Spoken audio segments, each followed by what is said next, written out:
Quiero pedirles, por favor, que abran sus Biblias en Marcos capítulo 12. Vamos a leer a partir del versículo 38. La semana pasada vimos 2 puntos en nuestros estudios de Marcos en ese capítulo 12.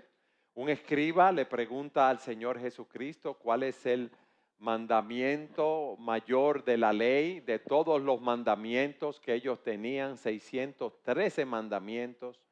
¿Cuál es el mandamiento más importante? El Señor le cita Deuteronomio 6. Amarás al Señor tu Dios con todo tu corazón, con toda tu alma, con toda tu mente, con todas tus fuerzas, y a tu prójimo como a ti mismo. Un reto que el Señor presenta delante de ese escriba y un reto que presenta delante de nosotros, como vimos la semana pasada. ¿Qué ídolos hay en nuestros corazones que hemos puesto primero que al Señor? ¿Qué ídolos hay allí que nos impiden amar al Señor con todo nuestro corazón, alma, fuerza, mente, con todo lo que nosotros somos, a la luz de lo que el Señor nos ha dado? Luego el Señor les hace una pregunta a ellos. Les dice, si el Señor viene de la descendencia de David, ¿por qué David lo llama Señor? Citando un texto de la Escritura, del Salmo 110. El Mesías estaba ahí, el Señor. Él había venido. Ese rey sacerdote que había sido profetizado estaba en medio de ellos. Dios se había encarnado, pero esos escribas y esos líderes judíos no lo estaban viendo. Y eso nos enseña algo de cuál debe ser nuestra respuesta al Señor. Muchas personas vienen aquí, escuchan el Evangelio cada domingo, otras personas le predican el Evangelio y no reconocen cuál es su condición delante de Dios y no reconocen que el Mesías nos ha visitado, que Dios se hizo carne y vino y murió en la cruz del Calvario por nuestros pecados. Nosotros éramos como ese pueblo que no veía a Cristo en nuestras vidas. Yo ayer tuve el privilegio de poder predicar el Evangelio en una boda. Había más de 200 personas cuando estábamos ministrando la palabra. Y es nuestra oración, que al igual que oramos por las personas que vienen aquí, al igual que oramos por las personas a las cuales les predicamos, que esas personas que escucharon el Evangelio puedan conocer al Señor y puedan aceptarlo como su Salvador. Con esto en mente, quiero que leamos en Marcos capítulo 12, versículo 38. Y en su enseñanza les decía, cuídense de los escribas a quienes les gusta andar con vestiduras largas y aman los saludos respetuosos en las plazas, los primeros asientos en las sinagogas y los lugares de honor en los banquetes, que devoran las casas de las viudas y por las apariencias hacen largas oraciones. Estos recibirán mayor condenación. Versículo 41. Jesús se sentó frente al arca del tesoro y observaba cómo la multitud echaba dinero en el arca del tesoro y muchos ricos echaban grandes cantidades. Llegó una viuda pobre y echó 2 pequeñas monedas de cobre, o sea, un cuadrante. Llamando Jesús a sus discípulos, les dijo, en verdad les digo, que esta viuda pobre echó más que todos los contribuyentes al tesoro, porque todos ellos echaron de lo que les sobra, pero ella de su pobreza echó todo lo que poseía, todo lo que tenía para vivir. Fíjense cómo el Señor sigue desenmascarando la hipocresía de esos líderes religiosos. Por eso este mensaje, como dijo el pastor Dionis, lo hemos titulado Las máscaras de la religiosidad. Y no quiero que veamos solamente esas características de los escribas y de los fariseos, sino que muchas de esas características están presentes en nuestras vidas como creyentes. El primer punto que vemos aquí es la advertencia que el Señor hace contra la hipocresía de los escribas. Cuídense de los escribas, estén vigilantes, estén atentos a cualquier señal de peligros. ¿Por qué? porque ellos son unos hipócritas. Y él lo ha dicho también en otro de los evangelios. Los escribas eran los doctores de la ley, debían enseñar esa ley al pueblo. Muchos de ellos pertenecían al grupo de los fariseos, pero si vemos a través de la Escritura y más en el Evangelio de Mateo, en el capítulo 23, 6 o 7 veces él los condena por hipócritas. Mateo 23, 13. Pero hay de ustedes, escribas y fariseos hipócritas, que cierran el reino de los cielos delante de los hombres, porque ni entran ustedes ni dejan entrar a los que están entrando. En el versículo 14, hay de ustedes, escribas y fariseos hipócritas, que devoran las casas de las viudas, aun cuando por pretexto hacen largas oraciones. Por eso recibirán mayor condenación. Y él los sigue denunciando. Recuerden que Jesús está denunciando la corrupción que había en los líderes religiosos allí en Jerusalén. Y nos dice ahora que ellos son unos hipócritas. Pero recuerden que el Señor está a pocos días de ir a la cruz. ¿Y por qué tiene esa denuncia tan persistente? Porque quería que las personas del pueblo se apercibieran y vieran lo que estaba ocurriendo con esos líderes. ¿Quién es un hipócrita? Bueno, alguien que finge ser algo que no es.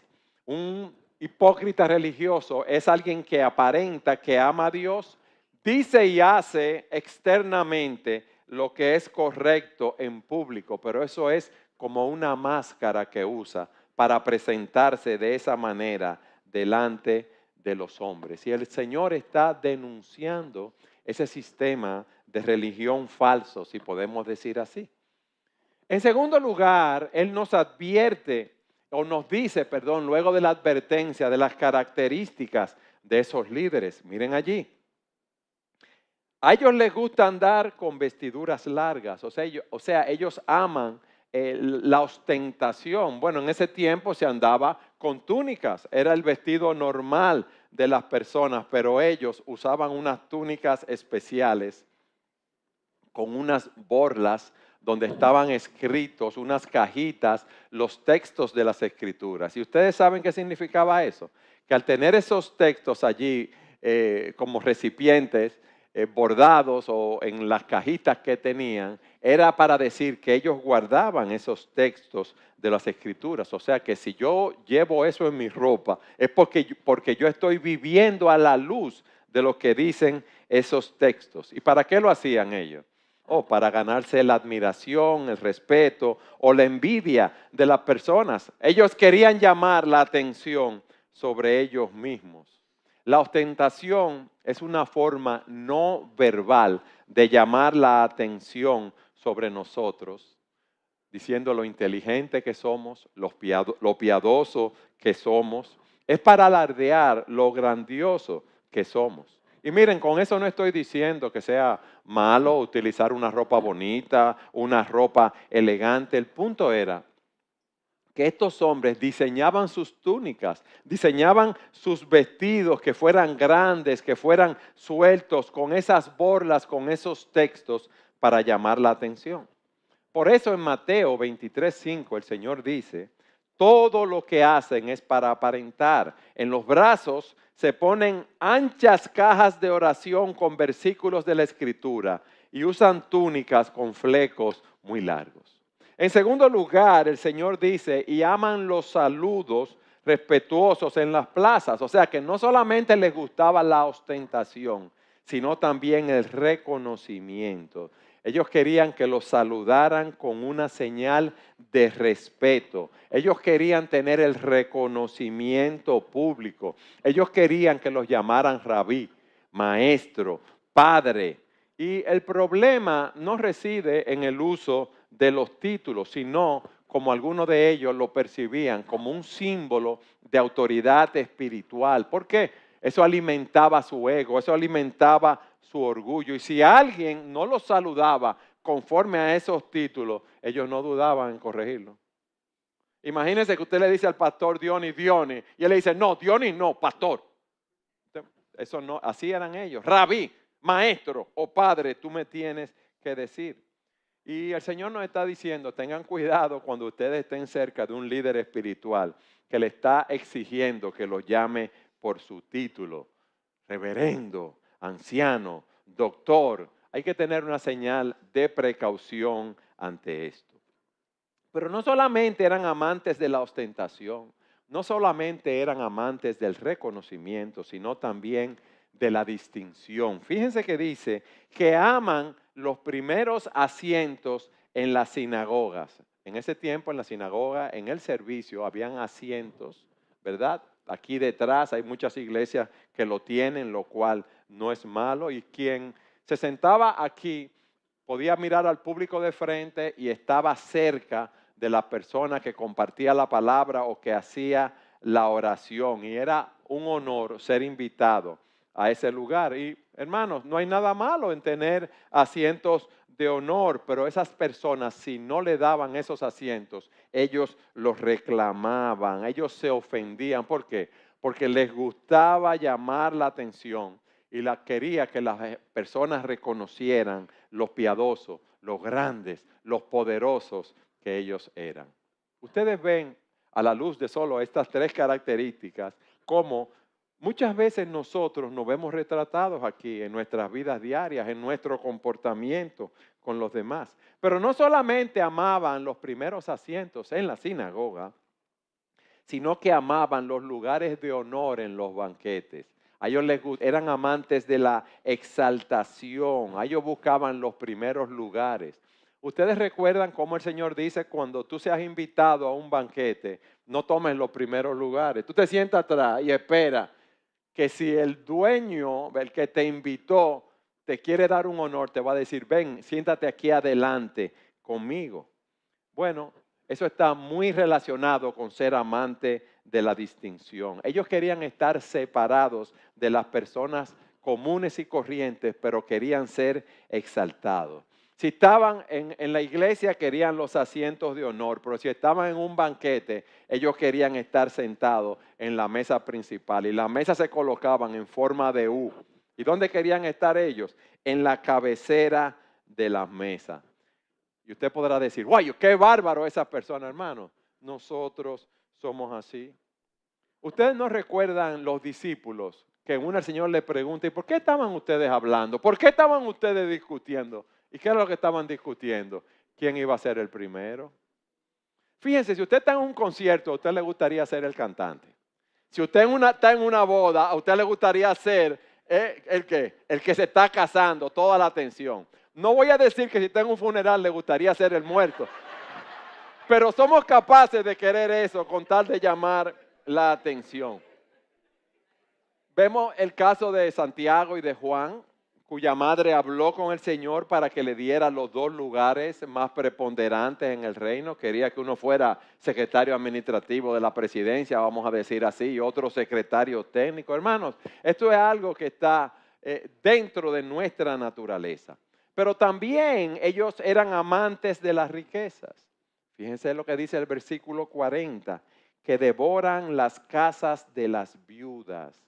Y dice la Nueva Traducción Viviente, sin embargo, estafan descaradamente a las viudas para apoderarse de sus propiedades. Ellos eran unos devoradores, ellos querían consumirlo todo. Ellos estaban dispuestos a hacer lo que fuese, a robar, a aprovecharse de alguien. Y aquí ellos devoraban el sustento de las viudas. Y la pregunta que nos hacemos es, ¿cómo ellos conseguían esos objetivos? Bueno, en aquella época esos escribas eran doctores de la ley, eran abogados y las viudas los contrataban para redactar testamentos, para administrar propiedades y otros asuntos legales. ¿Y qué hacían ellos? Cobraban sumas exorbitantes y leía que se suponía, según dice un comentarista, que ellos, como tenían una buena posición, no debían cobrar por esos servicios, ya que ellos tenían otras fuentes de ingresos. Se suponía que ellos debían ayudar a las viudas utilizando su conocimiento del sistema legal para protegerla. Y en lugar de eso, ¿qué hacían ellos? La estaban estafando, le cobraban mucho dinero por eso. Entonces, cuando la viuda no podía pagar el dinero, ¿ustedes saben lo que hacían? Ellos le embargaban las propiedades entonces y la vendían ellos. Eran crueles. Y también convencían a las viudas de que dejaran sus bienes al templo como herencia. O sea, si ellos no podían extorsionarla, le decían, bueno, ya cuando tú mueras, tú puedes dejar esos bienes como herencia. Pero ustedes saben qué, ellos tenían una comisión, un ingreso de eso. Iban a tener parte de esa donación. Hermanos, y no es de extrañarnos porque hoy día vemos a muchas personas, a muchos falsos pastores que son lobos, que lo que están es manipulando a los miembros de la iglesia de todas las edades para que den dinero, porque dicen, si tú das, Dios te va a bendecir en conformidad a lo que tú das. Y usted ve muchas personas vendiendo sus propiedades, hipotecando sus casas para darla, para que supuestamente Dios los bendiga. Hablaba hace mucho con un hermano que salió de esos círculos del Evangelio de la Prosperidad y en las conferencias que hacían decían, vengan ahora los guerreros de $20. Y iban y pasaban al frente que Dios lo iba a bendecir. Y ahora los que dan $100, iban los de $100 y se hacían esas filas y ofrendaban. Vengan ahora los de $1,000 y ahora los super guerreros, los de $10,000 y se paraban la gente a ofrendar pensando que Dios lo iba a bendecir. Y ustedes saben quién se beneficiaba de eso, ¿verdad? Los supuestos pastores o lobos en ese sentido. Por lo tanto, nosotros debemos tener cuidado a quien apoyamos económicamente. Pero también, y fíjense cómo eran amantes de las apariencias, porque dice, y por las apariencias, o sea, para exhibirse, ellos hacían largas oraciones. ¿Para qué? Para llamar la atención sobre sí mismos. ¿Hay algo malo en orar mucho? No. ¿Hay algo malo en ir a un retiro de oración? No, no hay nada malo. Lo malo es cuando tú no oras en privado y vienes a hacer un allante aquí, querer orar largo en público. Hermanos, y todos nosotros tenemos esa tendencia. Por eso el Señor en Mateo 6 nos dice, cuando ustedes oren, no sean como los hipócritas. ¿Por qué?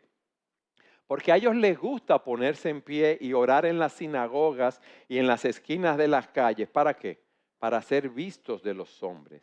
En verdad les digo que ya han recibido su recompensa, pero tú, cuando ores, entra en tu aposento y cuando hayas cerrado la puerta, ora a tu Padre que está en secreto y tu Padre que ve en lo secreto te recompensará. Hermanos, el problema no es que oremos en público, no, no. Es que nuestra vida de oración consista solamente en orar en público. ¿Qué hemos visto hasta aquí? La advertencia. Cuidado con los escribas. Hemos visto sus características, amantes de la ostentación, les gusta llevar vestiduras largas. El reconocimiento, prefieren los saludos respetuosos en las plazas. La distinción, eligen los primeros asientos en las sinagogas. La exaltación, optan por los lugares de honor en los banquetes. Amantes de las riquezas, devoran las casas de las viudas. Amantes de las apariencias, hacen largas oraciones para mostrar devoción. Y en tercer lugar, el Señor nos dice cuáles son las consecuencias de esa hipocresía religiosa. Estos, dicen al final del versículo 40, recibirán mayor condenación. Ellos conocían la ley de Dios, pero en su ambición la ponían a un lado. Y aquí se nos dice que va a recibir una sentencia más dura, una sentencia más severa. Para este tipo de personas, la retribución que van a recibir va a ser sumamente grande, mis hermanos. Aquellos que conociendo la ley de Dios perseveraban en sus pecados, perseveraban en querer ser los más grandes, perseveraban en ser unos hipócritas, van a recibir un castigo mayor. Por eso el Señor dice en Lucas, y aquel siervo que sabía la voluntad de su Señor y que no se preparó ni obró conforme a su voluntad, recibirá muchos azotes. Y yo pensaba en esos hombres que tuvieron su tiempo de grandeza, que vivieron en su hipocresía, que pensaban que se estaban llevando el mundo por delante, que engañaban a las personas y eso no les molestaba. ¿Dónde están ellos ahora? Ellos recibieron mayor condenación. Si no se arrepintieron de sus pecados, ellos están en una condenación eterna. la fe que agrada a Dios no es la que se muestra externamente para ganar el aplauso de los hombres, sino que aquella que se vive en integridad hacia Dios, en amor hacia Él, como Él dijo anteriormente, un amor con todo el corazón, con todo el alma y toda la mente, y amando al prójimo, compadeciéndonos del prójimo. Cuando Dios llama a una persona al liderato espiritual, a ser pastor, a ser diácono, por eso nos da todos estos ejemplos, por eso nos da cualificaciones de cómo deben ser los líderes de la iglesia. Dios no quiere que los líderes, y sabemos que es imposible, seamos perfectos porque tenemos pecados remanentes en nosotros, pero Dios sí quiere, óyeme bien, que tanto los líderes como su pueblo seamos genuinos, seamos auténticos. Óyeme bien, genuinos y auténticos.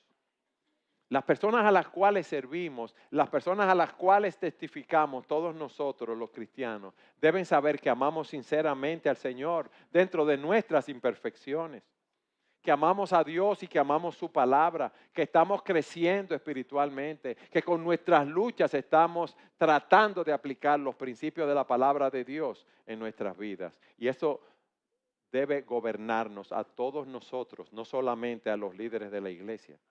Y todos nosotros debemos hacer lo que dice el Salmo 139, versículos 23 y 24.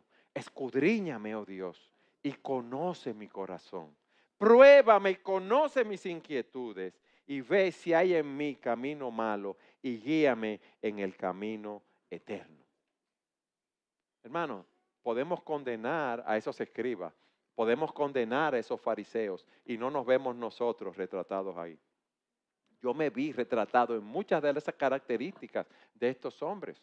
Y qué bueno que podemos ir a la presencia del Señor y pedir perdón por nuestros pecados. Qué bueno que podemos hacer nuevos compromisos de seguir al Señor y vivir una vida de integridad y una vida de compasión para los demás. Hermanos, y de repente parece que la historia toma un giro extraño. Recuerden que el Señor está en el templo, ha tenido muchas conversaciones allí, ha limpiado el templo y de repente el Señor, después de esos discursos, ¿qué haría usted? Bueno, vámonos, vámonos. No, pero el Señor tenía un objetivo, una mente, un trabajo que hacer. Y Él decide sentarse y observar a la gente cuando está depositando su dinero en la caja de las ofrendas. Porque uno ve que de repente habla de los escribas hipócritas y viene a hablar de esa viuda y esa ofrenda, pero en el contexto de lo que hemos estudiado no debe extrañarnos. El Señor ha estado hablando, como hemos visto, de la hipocresía de esos escribas y ahora, y la forma como robaban a las viudas, y ahora lo tiene señalando a una viuda que da su ofrenda en el templo. Versículo 41, léanlo conmigo, por favor. Jesús se sentó frente al arca del tesoro y observaba cómo la multitud echaba dinero en el arca del tesoro y muchos ricos echaban grandes cantidades. Esas cajas o la caja de las ofrendas estaba en el patio de las mujeres en el templo. Eso estaba abierto allí a todos los judíos y se llamaba el patio de las mujeres porque en el templo las mujeres solo podían llegar hasta allí.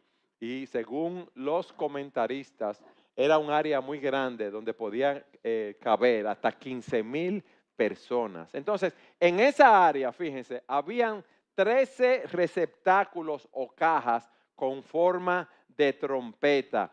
Y en esas cajas o receptáculos las personas depositaban sus ofrendas allí. Entonces, cada caja tenía un nombre según el tipo de ofrenda que usted estaba depositando. Ofrenda para las aves del sacrificio, para la madera, ofrenda de especias, ofrendas de oro, ofrendas voluntarias. Y allí está el Señor observando cómo la multitud echaba el dinero en el arca, observando muy atentamente. Y si hubiéramos estado allí, íbamos a ver personas que iban en silencio y dejaban sus ofrendas allí de forma anónima, e íbamos a ver personas que iban con mucha fanfarria y con un locutor diciendo todo el dinero que estaba dando. Como esas cajas de ofrenda tenían forma de trompeta, eran largas, ¿verdad? Y hasta que llegaban a la caja. Cuando usted echaba 2 o 3 moneditas, ¿cómo sonaba? Cling, cling. Pero cuando usted echaba 100 monedas, ¡blum! Entonces la gente hacía mucha ostentación de esas cosas. Muchas personas ofrendaban sin hacer bulla, otras ofrendaban con mucha fanfarria. Dice que los ricos echaban grandes cantidades, no hay nada malo en esto. Los que tenían muchos bienes ofrendaban mucho. El Señor no hace ninguna declaración de la motivación por la cual ellos estaban ofrendando. ¿Por qué? Porque ser rico no es un motivo de vergüenza. En las Escrituras tenemos muchos hombres que fueron ricos, como fue Abraham, Salomón. Y Salomón no era rico millonario, era multimillonario. Entonces, si tú has sido bendecido con riqueza financiera, no te sientas culpable por eso. ¿Por qué? Porque la riqueza en sí es moralmente neutra. Lo importante es saber lo que tú haces con tu riqueza. Si tú la usas para bien o si tú la usas para mal. Si tú la usas para tirártela arriba a ti mismo o si tú la usas para el engrandecimiento del reino de Dios. O sea que tú la puedes utilizar para la gloria de Dios o para tu propia gloria por motivos egoístas. Entonces, ¿qué debe ser? Lo que todos nosotros debemos ser buenos mayordomos de lo que el Señor nos ha dado. ¿Ustedes saben cuál es el peligro? Cuando esas riquezas se convierten en nuestros ídolos. Dice el salmista, si tu riqueza aumenta, no la conviertas en el centro de tu vida. ¿Por qué? En la medida que una persona produce más y más y más, llega a confiar más en el dinero. Sus ingresos se convierten en el centro de su vida. Empieza a atesorar, empieza a jactarse de lo que tiene. Empieza a apartarse de Dios, empieza a apartarse de la iglesia. Cuando usted tiene una tarjeta de crédito que le aguanta todo lo que usted quiera, mire, uno se siente seguro. Y cuando usted tiene un seguro médico fuera, que puede ir a los mejores hospitales en Europa, en Estados Unidos, donde sea, usted se siente muy seguro. Pero nuestra confianza debe estar en el Señor. A Él es que debemos amar con todo nuestro corazón, con toda nuestra alma y con toda nuestra mente. El Señor dice en Lucas 12:15, estén atentos y cuídense de toda forma de avaricia, porque aun cuando alguien tenga abundancia de bienes, su vida, óyeme bien, su vida no consiste en sus bienes. Cuando queremos acumular, cuando queremos jactarnos, eso nos distrae de lo que verdaderamente importa en esta vida. Hermanos, nos olvidamos del Señor, nos olvidamos de la obra. Entonces, Jesús nos está diciendo aquí que hay algo que es más importante que las riquezas terrenales. ¿Qué cosas son? Los valores espirituales. Y nosotros debemos vivir vidas que reflejen los valores del reino. Pero ¿qué más vio Jesús? Los ricos daban mucho.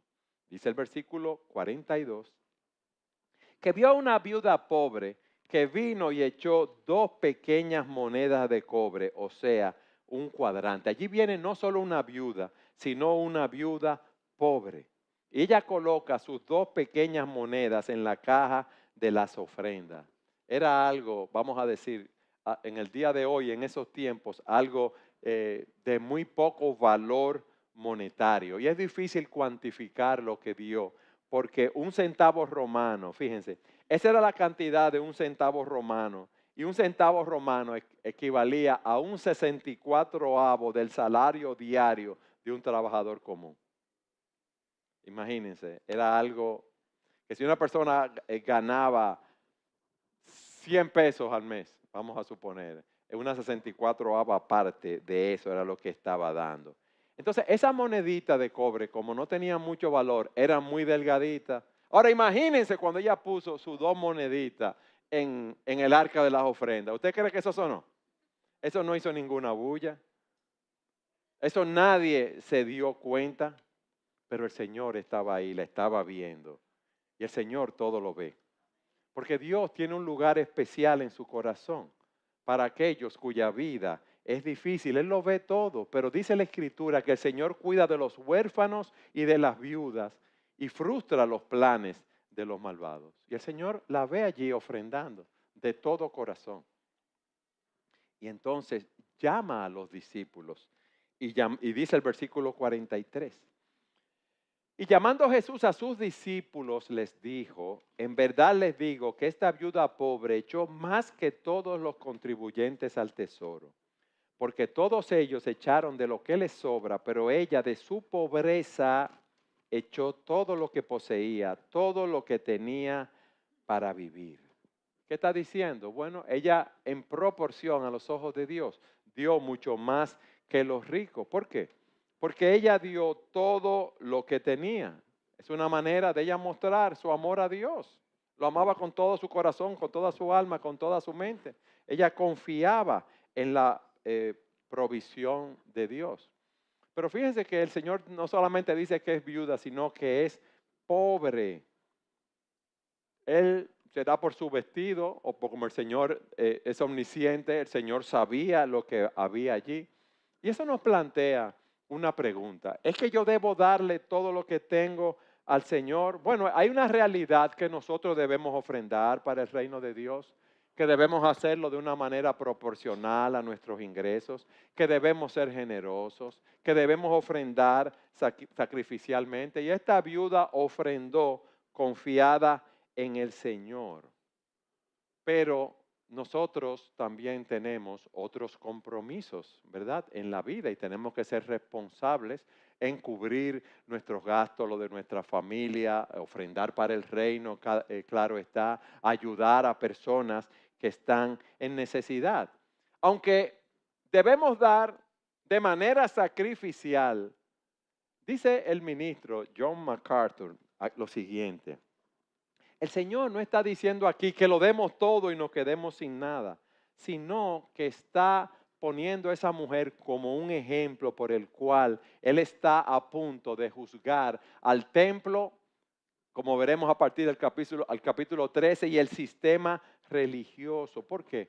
Porque Él lo que vino a juzgar, ese sistema religioso corrompido que despojaba a las mujeres y aún a las viudas de lo que tenían. Recuerden que el Señor había limpiado el templo. ¿Por qué? Porque eso era una cueva de ladrones, de comerciantes, de extorsionadores. Y más adelante veremos cómo Él pronuncia sentencia contra ese sistema apóstata. Claro que debemos ofrendar, pero el Señor aquí también está condenando ese sistema. Hermanos, ¿qué aprendemos de todo esto? Bueno, hay un contraste evidente entre los escribas y la viuda acerca de su respuesta al reino de Dios. Hemos visto cómo los escribas vivían para ellos mismos, estaban edificando sus imperios personales en vez de edificar el reino de Dios. Y eso debe llevarnos a nosotros a preguntarnos, ¿para quién yo estoy edificando? ¿Para quién yo estoy viviendo? ¿A quién yo estoy amando sobre todas las cosas? ¿Me estoy amando a mí mismo? El reino de Dios no representa nada para mí. Dios que me dio a mí comodidad de vida y yo lo que estoy haciendo es vivir para mí y apartándome de Dios. ¿Cómo está mi devoción a Dios? ¿Cómo está mi amor por Él? ¿Cómo está mi servicio a Él? ¿Cómo estoy poniendo mis dones en operación en el cuerpo de Cristo? ¿Qué yo estoy haciendo? O sea que Dios me ha bendecido, yo me he apartado más de Dios. Eso no puede ser, hermano. Estos hombres, los escribas, violan los primeros dos mandamientos de amar a Dios con todo su corazón, alma y mente y a su prójimo como ellos mismos. ¿Qué estaban haciendo ellos? Amándose a sí mismos sobre todas las cosas y explotando a los demás para su beneficio personal. Esas personas estaban caracterizadas por dos cosas: el orgullo y también por el abuso del poder. Miren, vayan conmigo a Proverbios 16, 18. Lo voy a leer de la Nueva Traducción Viviente. Dice Proverbios, el orgullo va delante de la destrucción y la arrogancia antes de la caída. Y dice el versículo 19 que está conectado, es mejor vivir humildemente con los pobres que compartir el botín con los orgullosos. Fíjense, aquí se está hablando de humildad y aquí se está hablando de las consecuencias del orgullo. Proverbios vincula la soberbia con el robo. Y al hacerlo alude a la certeza que tiene el delincuente que no va a ser atrapado. O cómo roba porque es un egoísta y no le importan los demás. Y dice el versículo 18 que esa prosperidad de los orgullosos es efímera. Óyeme bien, la prosperidad de los orgullosos es corta, es efímera. ¿Ustedes saben cuál es el pecado más grande que nosotros podemos cometer? En vez de adorar a Dios, adorar la criatura, adorar las cosas creadas y vivir para servir a las criaturas antes que vivir para servir al Creador. Y el orgullo lo que nos está diciendo es que nos engaña, nos lleva a pensar que hemos alcanzado una posición por nosotros mismos, mi propio esfuerzo, y que se me debe un reconocimiento por ello. Y no importa lo que pase con los demás. Ellos se habían enorgullecido en sus creencias, en su forma de vida, en lo que tenían, en la forma como practicaban los mandamientos. Dios nos libre, hermanos, de ser ese tipo de personas. No importa la cantidad de dinero que tú tengas, poco o mucho, todos somos propensos a hacernos ídolos. Pero ellos no solamente estaban inflados en su orgullo, sino que también abusaban de su poder. Tenían un corazón arrogante, ejercían un poder absoluto. Y nosotros debemos cuidarnos de esto. En la Escritura tenemos ejemplos de líderes en las Escrituras que se enorgullecieron de esa manera. En tercera de Juan, el apóstol Juan critica a un tal Diótrefes y le dice que a quien le encanta ser el primero, le niega la hospitalidad a aquellos predicadores itinerantes, desprestigia a otros líderes, excomulga a creyentes de la iglesia. Y eso debe llevarnos, hermanos,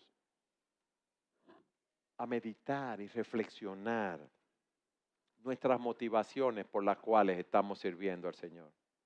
Cada uno de nosotros, de las personas que están aquí presentes, ¿por qué estamos ministrando al Señor? ¿Por amor a Él y amor al prójimo o para ser vistos de los demás, como esos escribas y fariseos? ¿Estamos honrando a Dios con nuestras vidas o nos hemos echado?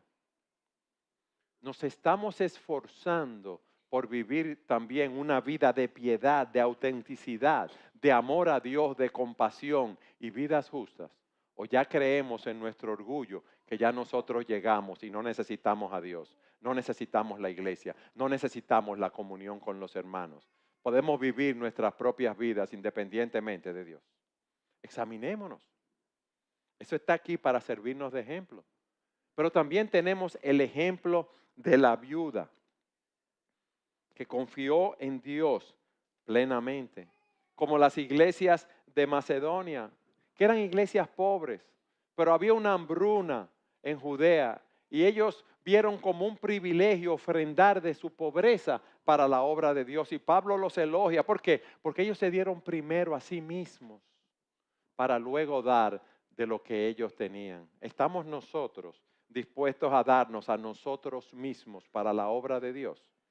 A Dios no le hace falta los chelitos de nosotros, mis hermanos.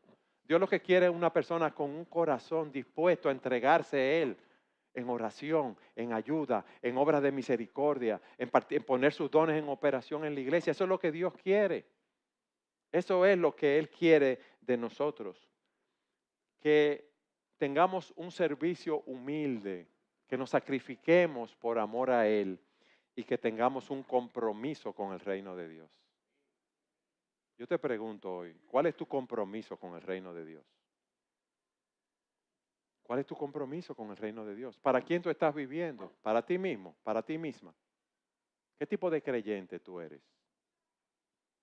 ¿Cómo tú estás poniendo tus dones en operación en este cuerpo? ¿Cómo tú estás ministrando en este cuerpo? No basta con orar y ofrendar solamente si tú puedes estar aquí sirviendo al Señor de todo corazón. Y por último, mis hermanos, cuando uno ve todas estas cosas, cómo Dios las presenta claramente en su palabra, eso nos lleva a examinarnos y a meditar, hermanos. Y debemos analizar y saber también que habrá momentos en nuestras vidas en la cual nosotros no podremos servir como queremos y no podremos ofrendar como queremos. Habrá momentos en que podremos dedicar más tiempo al servicio. Habrá momentos en que podemos dedicar más tiempo a ofrendar, pero hay algo. Cuando tú estés en abundancia, tú debes ofrendar. Pero también cuando haya momentos en tu vida como de esa viuda, debemos estar dispuestos a dar de nuestra pobreza. Dispuestos a dar de nuestra pobreza, mis hermanos. Fíjense que tú tienes un presupuesto, te va un poco mal y ¿dónde es que tú recortas? Déjame dejar de ofrendar y esa ofrenda la voy a guardar y se la doy después al Señor. Hay momentos que quizás no podemos ofrendar, mis hermanos, pero no escatimemos con aquel que lo que hizo fue darnos la vida. Recuerda, a Dios no le hacen falta las ofrendas nuestras. Él es el dueño del oro y la plata. Él es el dueño de todas las cosas. Él lo que quiere es que le entreguemos nuestros corazones. Y la pregunta hoy es esta. ¿Es mi corazón como el de los escribas o es mi corazón como el de esa viuda que se dio a sí misma, vamos a decirlo así, en su servicio al Señor, como las iglesias de Macedonia? Qué bueno es el Señor, hermanos. Ustedes saben por qué es bueno. Porque Él nos confronta con nuestro pecado y cuando vemos nuestro pecado nos da la salida. Que si confesamos nuestros pecados, Él es fiel y justo para perdonarnos y limpiarnos de toda maldad. Que el que encubre su pecado no prosperará, pero el que los confiesa y se aparta alcanzará misericordia. Y siempre hay lugar para empezar nuevamente nuestro servicio al Señor. Siempre hay lugar en Cristo, porque ya Él pagó por todos nuestros pecados, pasados, presentes y futuros, en la cruz del Calvario. Siempre hay lugar para nosotros seguir corriendo la carrera, puestos los ojos en Jesús, porque en Él hay perdón para que sea reverenciado. Mis hermanos, hemos visto algunas de las máscaras de la religiosidad. Nosotros nos hemos vestido de ellas muchas veces, pero gloria a Dios por Cristo, que nos ayuda a quitarnos esa máscara de hipocresía y vestirnos de la máscara de la piedad y el amor a Él y amor al prójimo. Amén.